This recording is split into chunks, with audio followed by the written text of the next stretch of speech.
Home away from home, not just built with walls and bricks, but built with warmth, grace, and love. That's what true hospitality is all about. Hospitality is more than just open doors, it's the art of making strangers feel known. A gentle smile that warms the soul, a gentle word that quiets the weary heart. That's what true hospitality is all about. It doesn't just touches the house, it touches your soul. It is just not refuge, it is a service to the soul. So, hello everyone. Welcome to yet another episode of Renaissance with Swati.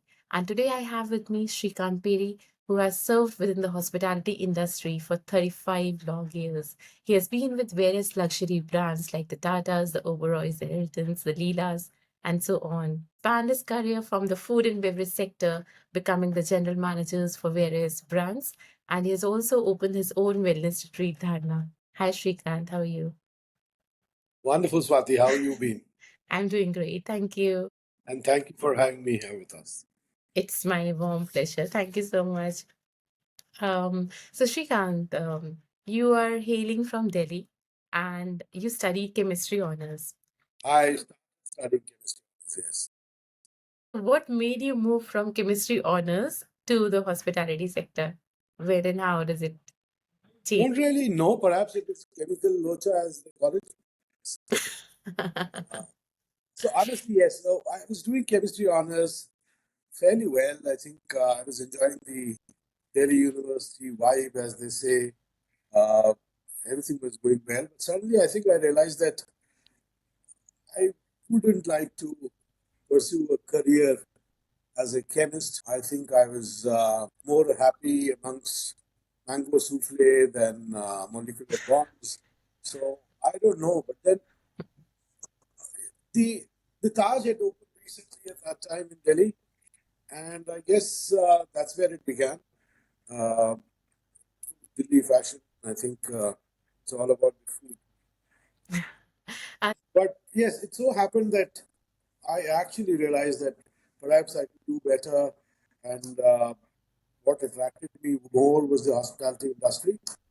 People were not usually pursuing a career in hospitality industry at that time, and I found it a venue that was attractive, and yeah, that's how it started. that's wonderful. So you said that you started your career with food and beverage sector with the Taj. So may I know more about that? How was your journey with the Taj? So, food and beverage, yes, my department was so-called food and beverage, but my role involved everything. My first role at the Taj Mahal in Delhi, what is now what everybody calls the Taj Mansingh, was butler. And those were the days when there were no mobile phones, no laptops, no computers, no electronic diaries. So we were butlers who were actually managing the whole day for the guest. And well, it was like Dilli Darbar, as they would say. So we had uh, visiting state dignitaries, we had top industrialists, political scientists. I still remember an incident with the ISRO chairman um, at 3 in the morning when he wanted 12 flasks of water because he wanted to do yoga. His Kriya time had started. But I think it was a great learning experience because one, it taught me that precision matters and you can't mess with the guest, and guests are important in this industry. And second, I think most important it taught me was that the art of being present but still being invisible. So we were there in their lives. We were there from 6 in the morning till they went to bed. We were there with them. We were taking dictations. We were typing out notes for them. We were collecting their faxes. We were taking appointments for them. We were really there, but yet we were invisible because all their conversations remained within them and never came on to us. I mean, never penetrated hearts and souls and brains. We were Right. there, we were present, but invisible. We were always attentive. So these were the early learnings, as I would say. That's so true, whenever we visit any hotel or any resort, the people around us are always present, but yes, invisible. They never, interfere with anything we do, and the stories remain our own, but they're always there to serve us. That's a beautiful point. Yeah. So, starting to work with Taj Mahal, as you said, now the Taj Mansingh, do you have any, fond memories from that time about Taj or the Tatas in general? Many, I had a very fond memory with JRD himself, February of January 1989, and recently joined 7 months ago. The French president, Mitterrand, visited India. There was a big reception that was scheduled at the French embassy, joint. And I was asked to chaperone Mr. Tata, a young man. I was shaking, so I was in the front seat and stopped by the police guys, and they asked us for an invite. And we didn't have it. So I stepped down. I was, having a pleasant, pleasant talk with the policeman, trying to explain to him that it was Mr. Tata sitting in the back of the car.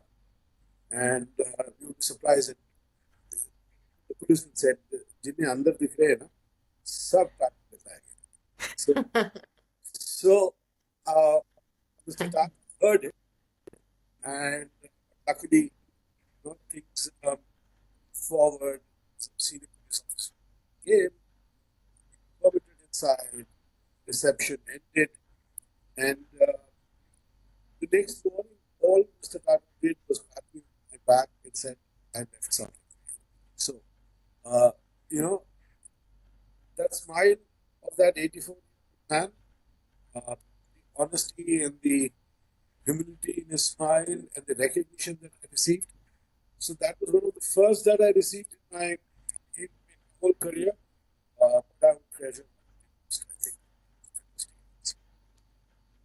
That's wonderful, when your seniors acknowledge you, when people who are at such a top level, they acknowledge your presence, they give respect to you. That means a lot.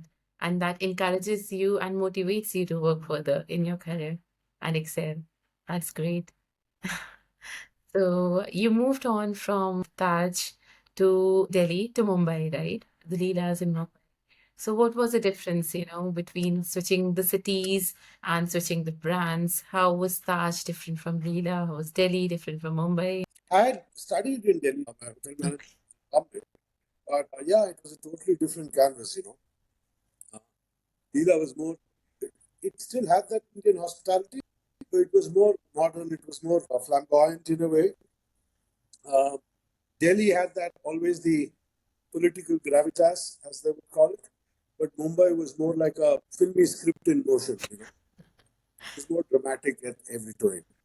Uh, Taj, you inherited legacy, but at Leela, we were still creating a legacy. I joined them in 92.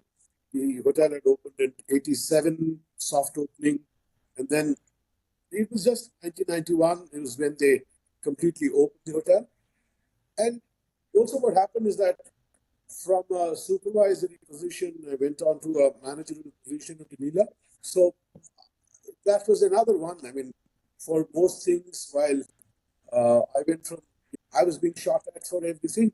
I understood. I realized that the buck stopped with me. So that was a great growth factor when I went in there. And there are many more experiences because then the 92 and 93 riots in Bombay and the growth of the Leela story. Uh, I think these were very important learning experiences.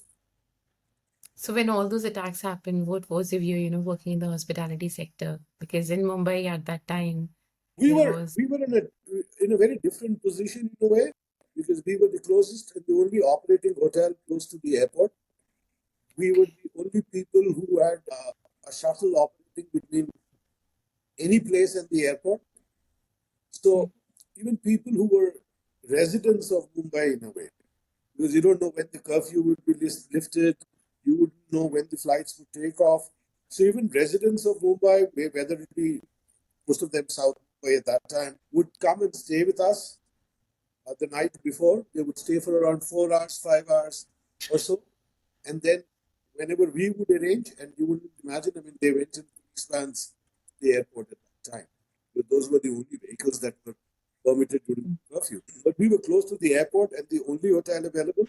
So I think we were doing occupancies, theoretically speaking, at around 125, 130%.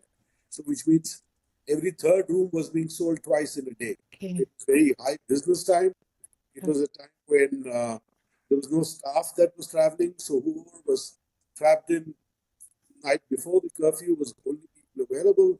So it was tiring, it was interesting, but it was exciting, very agile, as I would say. It was a great learning experience. We had right from, I mean, we had industrialists, we had the Dalai Lama come and stay with us at that time.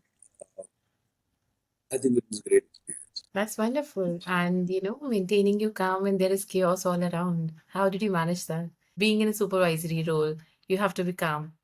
Yeah, you have to be calm, but also, I mean, because when that was also the time that we realized that if resources, there is a resource crunch, the color of your collar automatically changes. So you have to get your roll up your sleeves, start working. And most of the staff that was not available was the support staff in a way. So you had to run the dishwasher yourself. You have to make sure that your area is clean. You have to make sure that things are available on time. So Mhm. overnight was the same team who used to, whether it be the housekeeping team or the service team or the kitchen team, we used to all Mhm. roll up our sleeves and make sure that the onions are chopped for the morning or the coconut is ready for the chutney. So we all pulled in. The team was built so magnificently at that time. The chairman was resident in the hotel, Captain Nair. He used to visit us here and there. He used to bring coffee from his own residence to give it to us. And I think the support system was huge, but it was exciting. That's wonderful. And that's what leading from the top looks like. That being the leader, you're not just giving orders, you're working with your team, with your people. He was there at the main lobby, opening doors and shutting doors for the guests who were coming in. Smile. Because also from the point of view that we had doubled the rates overnight. So that was, I think, the value for money that you talked about, right? So uh, he was there opening doors for kids. That's wonderful. So, you said that opening doors with a smile, even between all the chaos. So, whenever we visit any hotel, we see that Indian hospitality, they're always so welcoming, every time a smile on their face. So, is it genuine? Not really, no. I wouldn't say genuine, but if you're a seasoned hospitality person, but whatever we are taught is that the moment you punch in or wear your uniform and your name tag comes in, the smile is part of your uniform. I remember seeing it Ritz Carlton in Bali or Singapore, where the back of the restaurant near the kitchen, when entering the restaurant, they had a big mirror, and they had these arrows painted on the mirrors. What you have to check. So name tag checked. Is the bow straight or the tie straight? Is the jacket buttoned? Are the shoes polished? And there was a fact that are you wearing your smile? So we also say that it's a very old uh, video clip. I haven't seen it for a long time. By the SAS airline in Scandinavia. There used to be an airline called SAS, and they were very renowned for their services. So they used to have in their call centers, they used to run a thing saying that a voice with a smile. And they did this entire research piece of how you sounded when you didn't smile and how you sounded when you smiled. And the research showed that you actually sound more genuine. You actually are able to make more sales when there is a smile pasted on your face. So it was called The Voice with a Smile. I've been trying to hunt for that video for a very long time. I haven't been able to. That's beautiful. So, like you said, कि आपने दलाई लामा को भी देखा. So, how was it seeing Dalai Lama, meeting him? He is His Holiness Simplified. I think uh, one sight of him or one touch of him keeps you calm. It stays with you forever. And so I asked him, in fact, again, because it was the right time, nothing for him to do, nothing for me to do. So I could chat. And this is the greatest thing that this industry offers you. So I asked this holiness, how does one remain calm? Because there is so much of chaos that is happening. How does one remain calm? And His Holiness said is that we remain calm because we think about everything. We think about what is around us. We think about the people around us. We think how they would feel, how they would react. As an employee, you feel you are always looking at how your superiors would react to you. As a manager, you're feeling how your leader will react to you. As a leader, you're feeling how your team would react to you. But all he told me is that it all starts by being at comfort and at peace with yourself. And that is the secret. The secret is not to feel, to first understand that everything around you is only you. It is not God. It is not the trees around you. It is not the atmosphere around you. It is not the people around you. It is not the circumstances. It is you. And it is you who are the center of everything. And it is you Okay. who are able to actually create that. The secret of happiness, therefore, is because you are creating the chaos. When you are creating. Okay. Nice. That's wonderful. That's so powerful because it's not about what other people would say. It's not about what your surroundings are. It's about your inner self, your inner peace, whether you are satisfied, whether you are happy or not. Close your eyes, just think about yourself. That's it. I mean, just be motivated from inside, not outside. That's wonderful. Right. So, being in Mumbai again, like one of the experiences with the Dalai Lama, then, like you said, Mumbai ka ek apna touch hai, that filmy touch, right?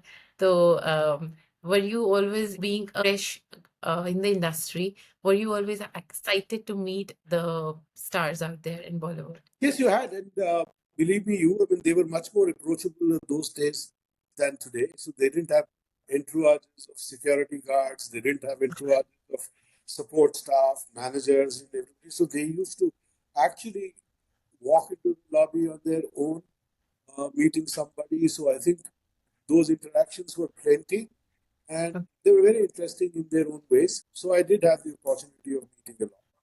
Would I be looking forward to meeting them every day?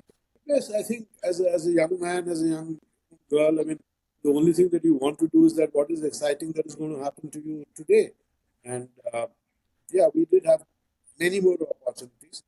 We had more opportunities those days, I would say, than most of us have today, where we are shielded for some reason. Um, So, any fondest memory of meeting any Bollywood star? Many, I would say, Mr. Bachchan was there, Anil Kapoor was there. He celebrated one of his birthdays with us. He was born on Christmas Day. So we did his birthday when Roop Kirani Choro was Okay. launched. Uh, Mr. Bachchan's daughter was married at Leela. So Okay. there was a close association that time. Uh, Many more, I think, yes. But as we said, we are always there but not there, and therefore I Nice, nice. So then on you moved on from metropolitans to the exotic destinations, both in India and abroad, like Goa, Bali, Maldives. How did it feel like from a metropolitan to an exotic destination? What was the difference? so my when once I moved to Goa, though I did briefly work in cities, I've then thereafter worked in resorts all my life. And a Okay. lot of people ask me because it is more considered successful to be working in larger cities, larger properties. And I always felt that, in metros and in larger cities, guests want speed. In resorts, they crave for stillness. And while Mumbai taught me pace at that time of my life, Delhi and Mumbai, they taught me pace, but Goa taught me grace. So uh, I think uh, those were the great points. I think when it rained in Goa, even the most stressed out CEO forgot his inbox and loved the chai and the chart. You know, uh, they were there in their own self and they enjoyed the nature. So I think that was what uh, yeah, that's what I think attracted me to results, and that was what I felt was the main difference at the moment I went from Bombay to Goa. Bombay. Nice. Bombay to Goa. I went in a bus, yeah. Recreating the movie. That's wonderful. So then to Bali, Maldives, etc. How was working in the Indian hospitality sector different from working abroad? I think each one has its own charm. And if you're talking about working culturally, Bali was about a lot about spiritual elegance. Maldives was nature's minimalism at its finest, if I were to put it that way. Kathmandu was like the old world Himalayan wisdom in a way. And what is common, I think, everywhere the common was the smile in the service. What I really found was that whether it be Goa, Maldives, Bali, Kathmandu, the local boys and girls had a genuine smile. They had a smile in service because they were happy at home. They were not in a rat race at home, you see. Right. They didn't have to catch a local train. They didn't have that 12:40 ki akhri local to catch. They didn't have to, the places are small. The needs are a bit smaller, I would say. And, Mhm. and therefore the smile was more genuine. Uh, what was different, I think, between each of these places, I think the spice levels were different. The strength, Wi-Fi was the Wi-Fi we didn't have, but yeah, if today I were to go out, the strength of the Wi-Fi is different, and the spice levels of the food. So, yeah. And how was the life without Wi-Fi? No, we were happier. I always keep telling my son is that today we don't devote quality time to anything. We don't devote quality time to work. We don't spend quality time with family. We don't even watch a movie with quality. So I'll just give you an example, and I'm sure it is with most of us. Is that you're sitting at work, right? And you are looking at your WhatsApp messages as to what's going on in your groups that you are part of, or there are messages coming in from your family as to what is to be done after work or what happened wrong the previous day. You are sitting with your family, and it is now your work emails and your work WhatsApp groups that is working with you. Even when you're watching a movie, you're doing something else. So leave alone screen time. You're never even on a single screen today. You're on multiple screens at the same time. Now, really don't know what kind of effect that has on the human being. I guess socially we would know many, many years later. But I guess the children today who are growing up on multiple screens, they would be learning and they would be growing it in a different way than what I grew. What is the difference? I don't know. Which is the better one? I wouldn't know. But there is a difference, and there is a difference is that we don't give quality time to anything. And that's so true. I mean, I can resonate with it in the sense that the screens are never off. We're not always fully available for anything that we do. It's rarely, when we switch off, we are forced to switch off our phones or forced to, turn off the screen. We are not deliberately doing that. For example, when I'm my daughter sleep, I'm forced to, switch off the screen because I know they won't sleep if I don't make the screens off. So Yeah, yeah, get onto your airplane. Even when you're told to put your phone on the airplane mode, 95% of us don't, because we can't. We think we lose out. Here okay. we were at an age when there was no Wi-Fi, there was no phone. I mean, But from Bombay to Delhi to make a call, I mean, it was a big task to book a call. so how did you stay connected in the sense that when you travel to all these I countries? don't think actually that for two people to be connected, you have to be electronically connected. Number one, that you're connected because of some other connection, whether it is emotional or biological. And it might sound strange, but we wrote letters. Oh wow, that's beautiful. We wrote letters to our parents. Our parents wrote letters to us. We received our money through money order. It was great. We didn't have electronic transfers, GPay, phone pay. Yeah, every month we used to receive money order with money, college, and we used to write letters. Sounds very strange. That's beautiful. Those times were different, and those times were beautiful. That's really wonderful. So you grew in the ladder from, the food and beverage sector to becoming general manager to all these luxury brands. Did you always had this vision inside you that, one day I would like to become a general manager with all the luxury brands? Yes, and uh, there might be people who say that no, when I joined, I didn't want to join the. I joined the industry to become a journalist. My role models right from the first day or from the first time that I joined was the general manager because he had a hotel car. He used to stay in the hotel. He was considered the king of the hotel. When he used to leave his office, we used to have phones going on that okay अभी 11th floor पहुंच गए अभी 10th floor पहुंच गए अभी lobby आने वाले हैं मैडम आने वाली हैं अभी स्कूल से निकल गई हैं those kinds of phones we used to get now must be the WhatsApp messages going around for me. I think yeah, and so that's what excited you. Yeah, yeah. So I wouldn't say that I worked towards it. Yes, um, but it happened. I'm so grateful to God. So you were reachable to all the visitors?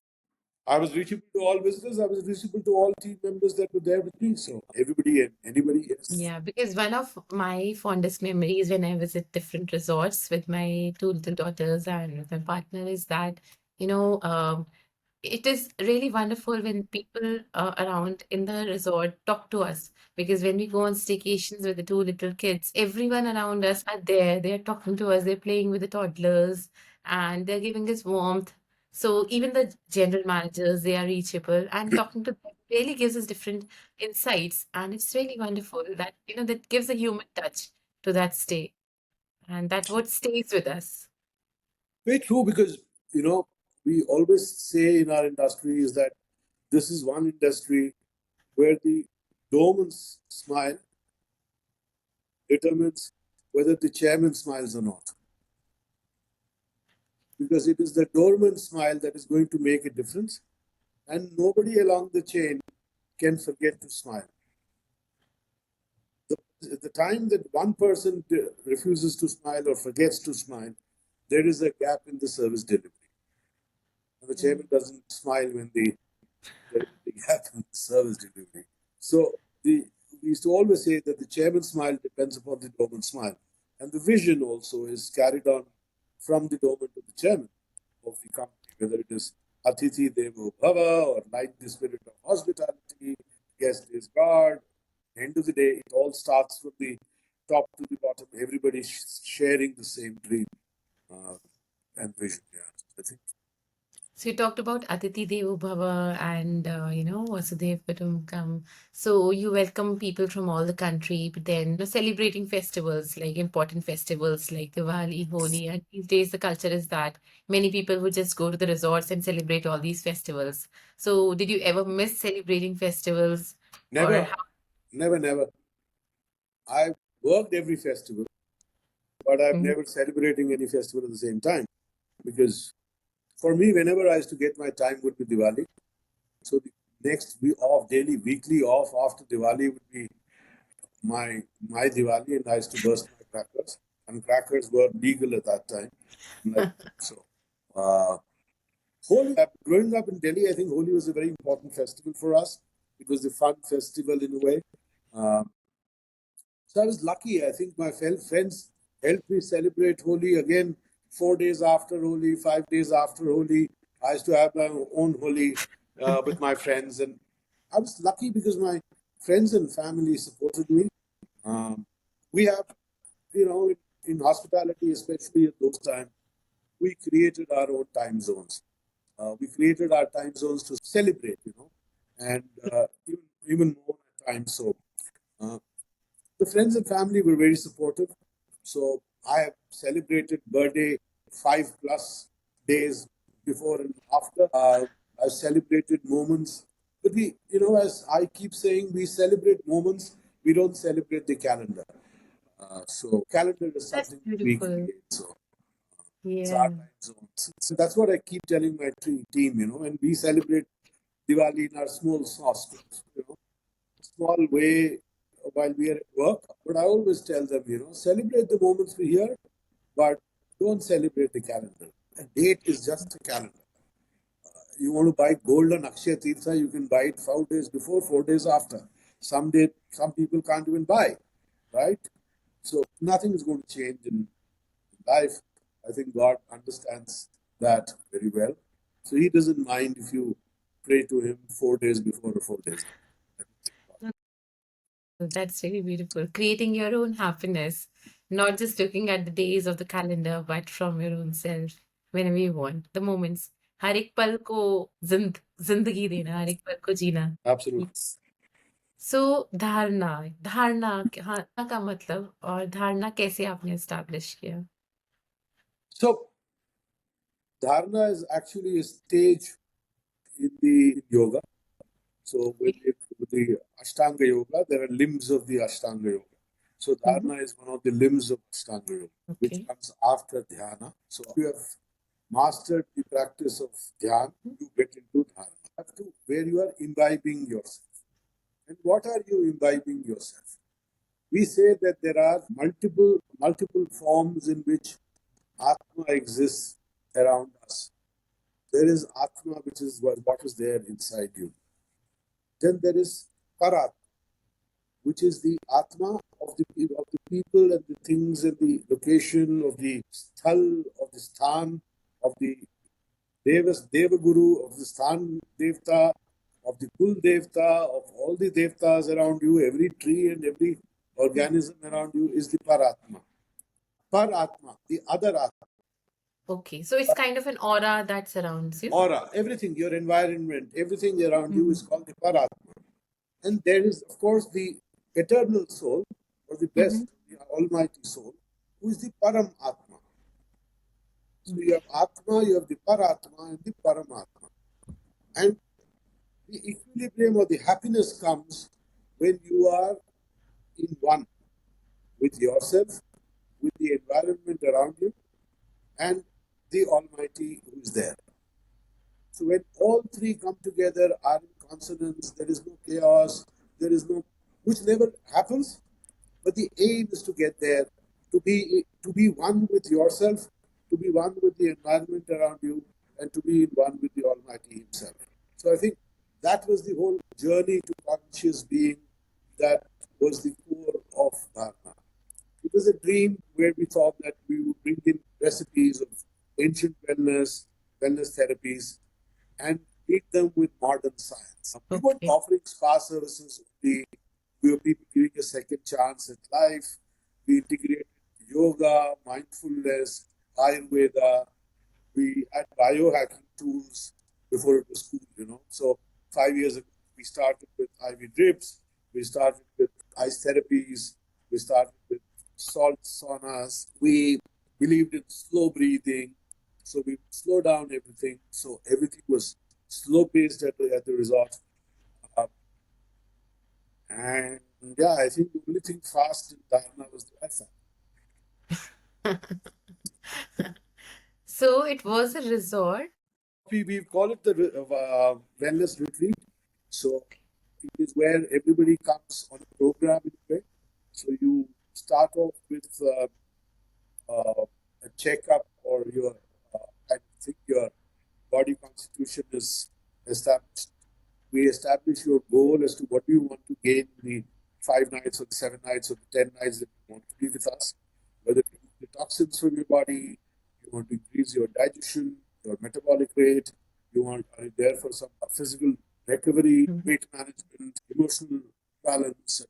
Based on that, your program would be tailored. And we were set in a 2,500-acre forest.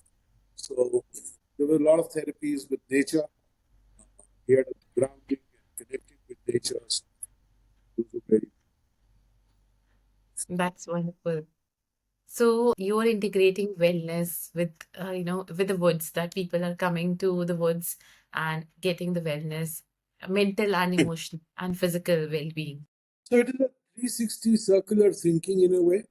We believe that, and at Dharna we believed, and this is what we were able to successfully implement in a way, is that it is when where it is a total circular encompassment of everything that you do. So, for example, wellness has to be by respecting the environment, and therefore you need to be green and forward looking in your energy practices. So you have to start generating electricity yourself, do solar, respect the water around you. So make sure that you're not polluting the environment. Make sure that you're harvesting the rainwater. You have to start with responsible food sourcing. So you do chain management. You start looking at things that are good for health, good for the environment. Start eating local, no frozen food, no preservatives. You know, you have to look after the communities around you. Somebody told me when I was at Dharna is that it is not about conservation and preservation. It should be about regeneration. Conservation and preservation is to make sure that you don't do harm. But regeneration, and we all know that we've done a lot of harm in our lives. Regeneration is when you make sure that the place that you leave is better than what you got. Okay. Are you leaving the place better than when you came in? I guess that is when you can look back and have a smile on your face, is by saying that, okay, by just saying that, okay, I didn't do any further harm to the place I inherited, is nice to have, but it's nothing great, right? But the great happiness comes in when you can say that, okay, the place is better now than when I came in. So that's what was the whole journey of Dharna all about. But as I said, it's a 360-degree kind of a approach. So your people have to be happy. You have to make sure that they're happy. You look after the places that they stay in, their conveyance to and fro from wherever they are staying. So we used to have people staying in Lonavala. So the buses were electric because you have to make a statement. How can Right. you say that you can listen? You have to conserve energy, you have to look after the environment, and then cut a tree and paint it on that. You can't do, right? So uh, the Right. stories were woven in a 360. Everything that we did involved the community, involved the supply chain, involved the team, and that's when it came to the guest finally. So it was all encompassing in that. That's wonderful. Can't be woven into a SOP. It can't be a package. So wellness is beyond that. Understood. So, these days staycations are so common that people go for staycations. And I think if wellness is woven into the staycations, then everybody, like you said, will come out, with a smile on their face, and they will not be what they were when they entered the resort. But when they leave the resort, they're completely different. It would Absolutely. And you have a 5 year, 4 year old daughter, right? So have 2.5 and a four, two, two two and a daughters. half, so 2.5 is too young, but I would say 4 or even 2.5 now, for example. Just imagine uh, a staycation where there are no screens, where Mm. all you eat is healthy food, but very tasty, very good looking, very well presented, where you have people all around you who are smiling, you know. And then when you come back from vacation, you would want your children to lead that kind of a life where they're not craving for a pizza or a Coke or a Sprite or a canned juice. And they would say that, okay, can we get something? Mama, आजकल season में कौन सा fresh fruit मिलता है? You know, I mean, that's something that you would like to hear, right? But how do you grow your children to learn that? How do you grow your children to understand that? Listen, in December you don't get mango,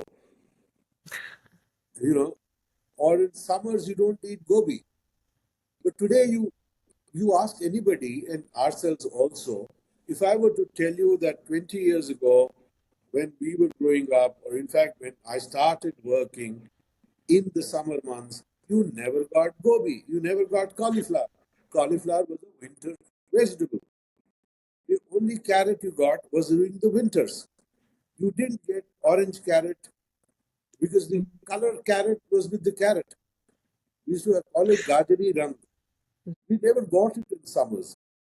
But today we have grown up to realize that no, you can eat carrot anytime because you get it, right? But it's a winter fruit, winter vegetable. Cauliflower is a winter vegetable. And therefore, I mean, it is not only eating local, it is eating seasonal also. And that's what your body needs. So these staycations allow you to learn these things. Holidays are about learning. Of course, they are about relaxing and spending time together. I mean, we learned our geography when we used to travel from Delhi to Chennai. 48 Mhm. hours in a train, can you imagine? But we used to start counting train, the stations. My father would then ask, अच्छा ये मथुरा कौन से state में आता है Ratlam is in which state इस state का capital कौन सा है what is the difference between a train station and a junction because how else would you spend 48 hours with a idiot on a train. I can truly resonate, my nanny house was in Ratlam and it was always a, luxury कि गर्मी की छुट्टियां आएंगी नानी घर जाना है तो ट्रेन में जाना है सारे स्टेशन पे रुक जब ट्रेन रुकेगी तो देखना है बाहर क्या है स्टेशन से कुछ लेना है all this for So I remember buying bhujia from Ratlam all the time. So Ratlam was very famous for bhujia. And yeah, so it was all that. So I think, yeah, staycations are part of it. And I guess that I hope very soon, or it's already there, that the learning element also comes into each vacation, each holiday. That's so true, and I will definitely looking forward to it, making young children go to these places and staycation over the places where there are no screens. They're just involved with the nature, engrossed with the nature. Leave your phone behind. All right. So, Indian hospitality, it is very famous and very well known across the world. So, what makes Indian hospitality different? See, as I said, we are more happier people at heart. We understand people much better than most people, at least today. Uh, uh, say Indian hospitality, Indian culture and Western culture in that way, if you were to segregate in a very cliched manner, we are happier, we have lesser aspirations, and therefore we are happier. And our happiness reflects in the hospitality. Now, if you were to look at it this way, we call the customer a guest in hospitality. A lot of boys and girls have asked me, okay, why do we call it guest? Customer. At the end of the day, is a customer. In the plane, you call it a passenger, right? Even if you're flying business class, first class, whatever class, you are a passenger. In a hospital, you could be paying 1 lakh rupees a day for your bed. It is still called a patient, right? So, but why is our customer called a guest? Someone told me sometime, not my saying, but we have invited this person to our house. Whether knowingly, unknowingly, we have invited. We put an advertisement in the newspaper, we put it on social media or somewhere and say that so and so place, come and visit us. So he or she is a guest, and you behave with the guest the way you behave with guests at home. You share everything that you have, every good thing that you have with your guest. And every bad thing that is there in every house has got little ugly nooks and corners, is locked and put away, right? You don't show them, you don't showcase them. And smile, whether you like that person or don't like that chachi, you still have that smile on your face, right? So you are you behave in a very cordial manner. And this is the family culture that we have when we have guests at home. That is what we call Indian hospitality. You behave with your customer at the hotel the way you behave with guests at home.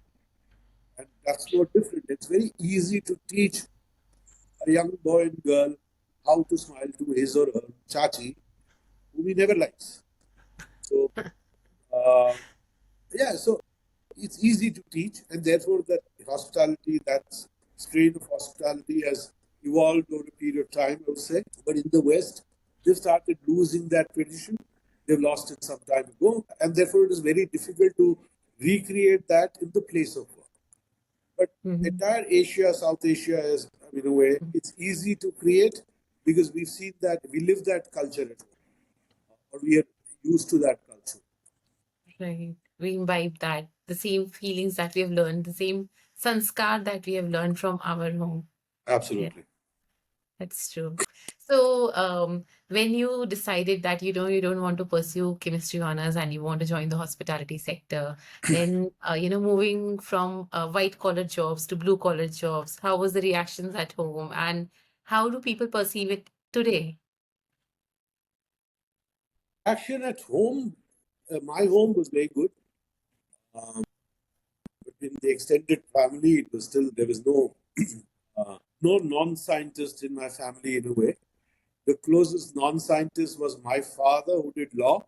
So he was the only non-scientist in the family. So yeah, I mean, for a guy who was Louis in hotel, so matlab, it was unheard of. Or yeah, I had a first cousin who was into hotels, and he never got a match for his wedding, for his marriage actually. So everybody rejected him because he was a chef. And the final question is that वो टोपी पहनता है? So he would say yes, and they would say no, not allowed. So yeah, unfortunately, it is true that in our industry, every color matters. As I said, from the doorman is the man who is responsible for the smile on the chairman's face. For us, every color matters, whether it is blue or white, or the chef's coat, or it is one of the industries I feel where I have not felt from the day that I joined that there is no dignity of labor. It doesn't matter, the color of your collar doesn't matter when you're sitting and dining in the cafeteria. It is the same queue that you're standing in. There's no looking down or looking up to somebody. So in this industry, I would say that the color of the collar doesn't matter. But for the society in general, it is regrettable that at that time it mattered and it still matters today. Uh, It uh, still matters today. I would say so, yes. I wouldn't say that the society is very open to a serving staff who works in a restaurant and looks at him the same way as a call center call operator. I wouldn't say they would look at it. I still would say that society looks upon the two people in the same way. Let's say you have irregular work timings and you have regular work timings.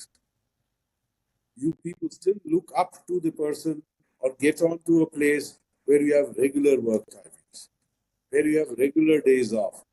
तुमको Sunday को छुट्टी नहीं मिलती, means that you're not working in a good enough job. I think societally we have still have that enigma somewhere or the other.